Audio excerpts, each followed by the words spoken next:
Body. ये support करता है, पैकेजिंग करता है और आंखों की लिंकिंग करता है। कौन? कनेक्टिव टिश्यू, जैसे कि matrix, cell and fibre. Loose connective tissue, dense connective tissue and specialised connective tissue. तो ब्लड में दो कंपोनेंट्स मेजरली पाए जाते हैं, प्लाज्मा एंड ब्लड सेल। और ब्लड से एक चीज है कि ये मेन सर्कुलेटिंग फ्लूइड है। क्या है? Main circulating fluid. हेलो दोस्तों, कैसे हैं आप लोग? मेरा नाम है Utkarsh Mishra and you are watching Aditya learnings. So दोस्तों, आज की वीडियो में हम जानने वाले हैं कनेक्टिव टिश्यू के बारे में, जो कि आपके टिश्यू का एक बहुत ही इंपॉर्टेंट टॉपिक है। तो यहाँ पर बालक हमको देखिए करना क्या है कि कनेक्टिव टिश्यू के टॉपिक्स, उसके सब टाइप्स और उसके कंपोनेंट्स के बारे में पढ़ना है हमें। ठीक है, इतनी बात समझ में आ गई? आगे बढ़ते हैं। तो सबसे पहले बिना टाइम वेस्ट करे वीडियो को स्टार्ट करेंगे, कुछ टाइम वेस्टिंग नहीं। तो सबसे पहले अगर देखेंगे तो ये most abundant tissue and widely spread tissue होता है हमारे ह्यूमन बॉडी में। सेकंड चीज जो है वो ये है, connective tissue help in supporting, किसमें? हमको सपोर्टिंग में मदद करता है। किसमें मदद करता है दोस्तों? Supporting and linking of tissue और ऑर्गन ऑफ आवर बॉडी। ये सपोर्ट करता है, पैकेजिंग करता है और उनकी लिंकिंग करता है। कौन?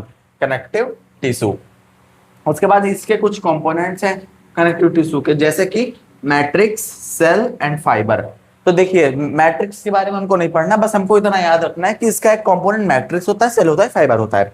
सेल के बारे में भी mast cell, macrophage, plasma cell and fibroblast. ये इसके 4 टॉपिक हैं, बस नाम याद करना है अभी आपको। आप क्लास 9 में आपको ज्यादा डिटेल में नहीं पढ़ना। और फाइबर्स भी 3 तरीके के होते हैं, collagen fibre, elastin fibre and reticulin fibre. तो यही इतना बात है हमारे कंपोनेंट ऑफ कनेक्टिव टिश्यू के बारे में। अब इसके बाद on the basis of cell fibre and arrangement of the cells, हम इसको कुछ पार्ट्स में डिवाइड करेंगे, जैसे लूज, डेंस और किसमें? स्पेशलाइज्ड, जिसको मैंने आपको बता रखा है।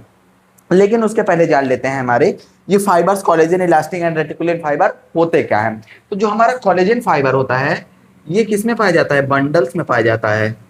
किसमें पाया जाता है दोस्तों? बंडल्स में पाया जाता है। और ये हमको स्ट्रेंथ प्रोवाइड करता है। क्या प्रोवाइड करता है? ये हमको स्ट्रेंथ प्रोवाइड करता है।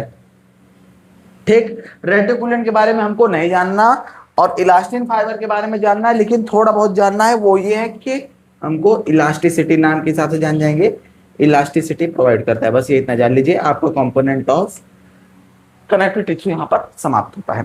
अब इसके बाद हम पढ़ेंगे टाइप्स ऑफ सेल के बारे में। मैं वीडियो ना ज्यादा लंबा हो, इसीलिए बीच में जब मैं यहाँ पर लिख रहा हूँ तब बीच में एक कट मार दूंगा। तब तक के लिए आप इसको नोट कर लीजिए। हाँ, एक बात और कि देखिए, यहाँ पर जो एक एक स्लाइड में लिख रहा हूँ, वो एक एक स्लाइड आपके लिए इंपॉर्टेंट है, क्योंकि मैं आपको क्लास 9 के नहीं, क्लास 10th लेवल की चीजें भी बताता हूँ। आपको कोई नहीं बताएगा कि mast cell, macrophage, plasma membrane, fibroblast आखिर क्या होता है, लेकिन मैं आपको इसके नाम बता दिया हूँ। ठीक है, ठीक है, आगे बढ़े, आगे बढ़े। ओके,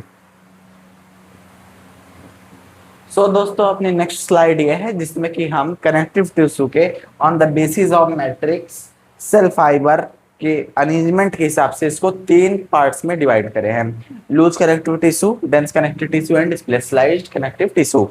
लूज कनेक्टिव टिश्यू वो टिश्यू होता है जो कि लूजली पैक्ड होता है, या फिर जो कि सेमी फ्लूइड मैट्रिक्स का बना होता है। किस टाइप के मैट्रिक्स का बना होता है दोस्तों?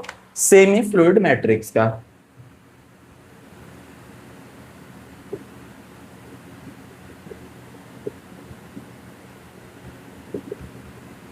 और जो डेंस कनेक्टिव टिश्यू होता है, वो सेमी फ्लूइड का नहीं बना होता, वो और थोड़ा ज्यादा, इससे क्या कहते हैं, सॉलिड कनेक्टिव टिश्यू, एक तरीके से इसको बोल सकते हैं कि सॉलिड मैट्रिक्स का होता है।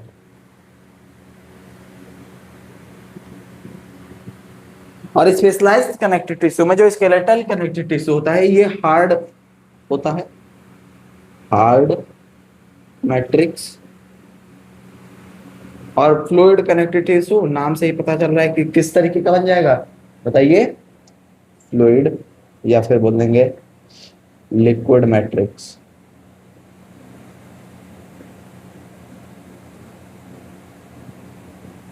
ठीक है, इतनी बात क्लियर है? आगे बढ़ते हैं हम। तो देखिए, यहाँ पर लूज कनेक्टिव टिश्यू में एरियोलर कनेक्टिव टिश्यू और एडिपोज कनेक्टिव टिश्यू, 2 टिश्यू दिए गए हैं। तो इसमें से जो एडिपोज कनेक्टिव टिश्यू होता है ये फैट स्टोरेज का काम करता है। किसका काम करता है? फैट स्टोरेज का काम करता है। और वही जो एरियोलर कनेक्टिव टिश्यू होता है ये फ्रेमवर्क प्रोवाइड करता है किसको? एपिथेलियल टिश्यू को।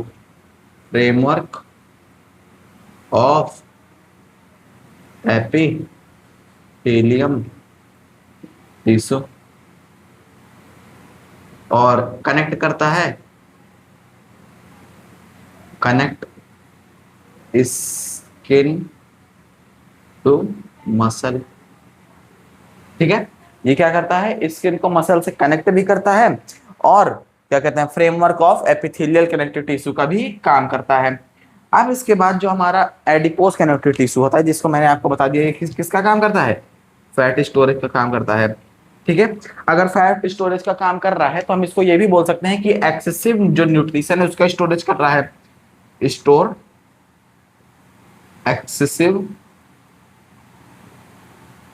न्यूट्रिशन। तो ये हमारा हो गया लूज कनेक्टिव टिश्यू के बारे में। अब इसके बाद हम आ जाते हैं डेंस कनेक्टिव टिश्यू। तो डेंस कनेक्टिव टिश्यू दो पार्ट्स में डिवाइडेड होता है, regular dense connective tissue and irregular dense connective tissue. अब डेंस कनेक्टिव टिश्यू को इररेगुलर और रेगुलर किस पार्ट पर करा गया है कि मान लीजिए कोई है इस मतलब टिश्यू है तो यहाँ पर जो रेगुलर होगा वो एक पैटर्न में होगा, लेकिन जो इररेगुलर होगा वो कहीं भी ऐसे हो सकता है। ठीक है, और हमारी स्किन में कौन सा वाला पाया जाता है? इररेगुलर वाला पाया जाता है। अगर मान लीजिए अगर ये किसी एक पैटर्न में ऐसे ऐसे ही पाया जा रहा है और अगर यहाँ से और इधर से इंजरी हो गई, मान लीजिए इधर से इंजरी होगी तो ये तो ऐसे हील कर लेगा, लेकिन अगर ऐसे ही इंजरी हो गई, ऐसे इंजरी हो गई तो कैसे हील करेगा? नहीं कर पाएगा। तो इसलिए हमारे स्किन में ऐसे इररेगुलर कनेक्टिव टिश्यू पाए जाते हैं कि कहीं से भी इंजरी हो, यहाँ से हो इंजरी, यहाँ से हो इंजरी, कहीं से भी अगर इंजरी हो रही है इंसान को तो वो अपने आप को हील कर सकता है। तो इसीलिए दो तरीके के कनेक्टिव टिश्यू को बनाया गया। ठीक है, दो तरीके कनेक्टिव टिश्यू को बनाया गया। जो रेगुलर वाला है उसके दो पार्ट्स भी कर दिए गए, लिगामेंट और टेंडन। अब मैं आपको बता दूं कि जो लिगामेंट का काम क्या होता है। तो लिगामेंट क्या करता है? कनेक्ट करता है। किसको कनेक्ट करता है? Connect bone to muscle. ठीक है, ये कनेक्ट करता है बोन्स को मसल के साथ, लेकिन जो टेंडन होता है वो कनेक्ट करता है, कनेक्ट्स बोन टू बोन। ठीक, ये इतनी बात क्लियर कर लीजिए। इसके बाद हम पढ़ेंगे स्पेशलाइज्ड कनेक्टिव टिश्यू में। तो ये भी दो पार्ट में डिवाइड किया गया है, एक स्केलेटल एक फ्लूइड। तो जो स्केलेटल है उसमें बोन आता है और कार्टिलेज आता है। बोन के बारे में आप लोग जानते ही होंगे, ये हार्ड होता है, नॉन पेलाइबल होता है। ठीक, और जो कार्टिलेज होता है ये उतना हार्ड नहीं होता, लेकिन ये भी हार्ड ही होता है, बट लेस देन बोन। और ये भी क्या कहते हैं, ये पलाइबल होता है और ये कंप्रेशन को रेजिस्ट करता है, रेजिस्ट कंप्रेशंस, रेजिस्ट कंप्रेशंस।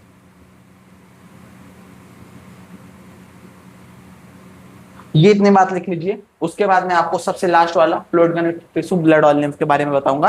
पहले आप ये इतनी बातों को नोट करिए अच्छे से आप इसे नोट करिए। पहले इसे नोट करेंगे सब लोग, नोट करिए।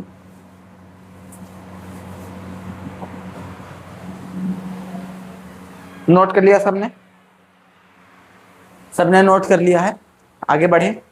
ठीक है, तो अब यहाँ पर हमारा जो बोन और कार्टिलेज के बारे में थोड़ा सा और जानेंगे कि जो बोन होता है वो हार्ड और नॉन फ्लाइबल होता है और ये वेट बियरिंग का काम करता है। देखिए होंगे कि हमारे शरीर का वेट बोन की वजह से थमा हुआ है और स्ट्रक्चरल फ्रेमवर्क भी प्रोवाइड करता है। तो ये इसका बोल देंगे फ्रेमवर्क में बहुत सारे होते हैं। जैसे बोन, मैं आपको ऐसे मुंह से बता देता हूँ, आप नोट कर लीजिए। यहाँ पर जगह नहीं है, नहीं तो मैं लिख देता। बोन आपका मदद करेगा स्ट्रक्चरल फ्रेमवर्क प्रोवाइड करने में, लोकोमोशन में मदद करेगा, मूवमेंट में मदद करेगा और आपके बॉडी के वेट बियरिंग में भी मदद करता है।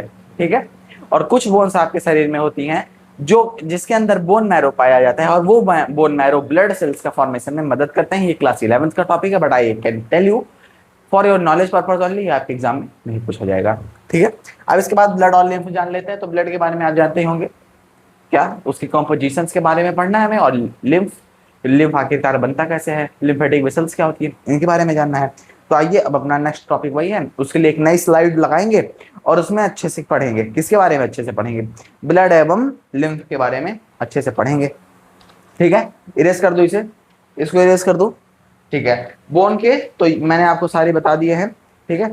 अब इसके बाद हमारा जो नेक्स्ट टॉपिक रहेगा वो रहेगा ब्लड एंड लिम्फ। चलिए अपने नेक्स्ट स्लाइड को लगाते हैं। सो फ्रेंड्स, ये रही आपकी नेक्स्ट स्लाइड, जिसमें कि हम ब्लड और लिम्फ के बारे में जानेंगे, और इसी को जानने के बाद हमारा कनेक्टिव टिश्यू वाला पार्ट खत्म हो जाएगा, एंड इसके बाद हम मस्कुलर टिश्यू अपने नेक्स्ट पार्ट में पढ़ेंगे। तो ब्लड में दो कंपोनेंट्स मेजरली पाए जाते हैं, प्लाज्मा एंड ब्लड सेल, जिसमें कि प्लाज्मा की मात्रा ज्यादा होती है, जो कि है 55 यानी कि 55%, और ब्लड सेल में 45% मतलब कि 45%। प्लाज्मा दो पार्ट्स में डिवाइडेड होता है, मतलब कि दो चीजों का बना हुआ होता है, वाटर एंड प्रोटीन्स। लगभग 90 से 92% प्रोटीन वाटर पाया जाता है, एंड प्रोटीन सिर्फ 6 से 8% ही पाया जाता है। ब्लड सेल 45% पाया जाता है ब्लड में, जिसमें कि ल्यूकोसाइट मतलब कि WBC, थ्रोम्बोसाइट मतलब कि प्लेटलेट्स, एंड इरेथ्रोसाइट मतलब कि RBC मतलब कि रेड ब्लड सेल्स, और WBC का मतलब व्हाइट ब्लड सेल्स। ये 45% ब्लड सेल पाई जाती है एक 100% ब्लड में। अब इसके बाद बात करेंगे लिम्फ में। तो ये हमारा ब्लड का था पूरा बात, जो कि हमारे ब्लड से रिलेटेड थी, ब्लड के बारे में थी। और ब्लड से एक चीज और है कि ये मेन सर्कुलेटिंग फ्लूइड है। क्या है? Main circulating fluid. लिखना है तो आप इस पार्ट को जल्दी से लिख सकते हैं, ठीक है। और अब इसके बाद हम देखेंगे लिम्फ के बारे में। तो लिम्फ मान लीजिए ये हमारा हार्ट है, जिससे एक आर्टरी एक वेन निकल रही है। क्लास 7th 8th में आपने डायग्राम देखा होगा। यहाँ पे आगे कैपिलरीज हैं, तो कैपिलरीज से कुछ फ्लूइड यहाँ पर फ्लूइड बाथिंग करके कुछ इसका नाम होता है। यहाँ पर कुछ फ्लूइड जिसको टिश्यू फ्लूइड बोलते हैं वो रिलीज हो जाता है, और उसको दोबारा से वेन्स में डालने के लिए एक वेसल आती है, लिम्फेटिक वेसल, और उसको इसी वेन में डाल देती है। तो ये जो पार्ट, जो ये हमारा ये चीज था, मतलब कि जो हमारा टिश्यू फ्लूइड था, हम उसी को एक तरीके से लिम्फ बोल सकते हैं। और ये दोबारा से हमारे मतलब ब्लड से सिक्रीट होता है, और दोबारा से जाके हमारे वेन्स के थ्रू ब्लड में ही मिल जाता है। किसके थ्रू? लिम्फेटिक वेसल, जो कि वेन्स में डालती है, और वेन्स में तो ब्लड होता है, उसमें मिक्स हो जाता है। इसी के साथ आपका ये चीज खत्म होता है, ठीक है। आज से मैंने एक चीज स्टार्ट करी है कि पिछले क्लास में भी मैंने यही करा था, जब मैंने मैथ्स की क्लास ली थी, क्लास 9 का एक्सरसाइज 1 एक्सप्लेन किया था, कि मैं आपको आपके होमवर्क खत्म होने के बाद एक लिंक दूंगा, जिसमें कि आपका कुछ होमवर्क शीट रहेगा। आपको वो होमवर्क शीट करना है, जिससे कि आपको अच्छी प्रिपरेशन हो सके आपके इस टॉपिक में। अब मैं आज कनेक्टिव टिश्यू अगर आपको पढ़ाया हो, तो आपको कनेक्टिव टिश्यू से रिलेटेड कुछ चीजें मैं आपको मतलब कि कुछ क्वेश्चंस आपके इस वीडियो के डिस्क्रिप्शन में जाइएगा, वहां से जाके आप होमवर्क ले लीजिएगा और उसको सॉल्व करिएगा, ठीक है। जो ना समझ में आएगा उसको आप हमसे डाउट में पूछ लीजिएगा कमेंट में, मैं आपको बता दूंगा, एक्सप्लेन कर दूंगा। तो इसी के साथ मिलते हैं अपने नेक्स्ट वीडियो में। तब तक के लिए keep learning, keep growing with Aditya learnings. जय हिंद, जय भारत, बाय बाय।